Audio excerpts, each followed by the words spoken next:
So the question of, salvation and how the Lutheran Church relates to the other denominations is that it all comes down to what Jesus says.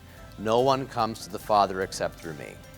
Everyone who believes in the triune God and believes that Jesus is the one whom God sent into the world to save them from their sins, that's the most basic kernel of faith. And we know that we are not saved on the basis of how well we can enunciate the doctrines of the Christian faith.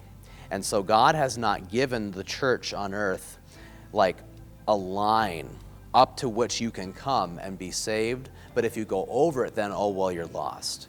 And so I guess I would say the Lutheran Church, we completely affirm that, I'll say it in a different way. We would hope that as many people as possible all over the world are saved. But we also believe that the only way to be saved is through faith in Jesus as your Savior from sin. And so when it comes to members of other Christian churches, we're given a whole lot more basis for that hope, because those churches have the marks of the church. They have the Word and the sacraments, and God has promised that those things are never going to return to Him void, that those means of grace are always going to create Christians.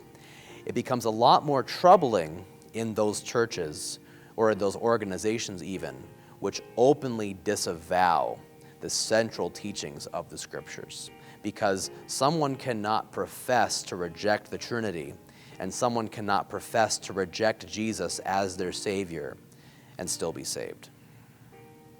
I could even give a more specific answer that our church does not rebaptize people who are baptized in other Trinitarian churches.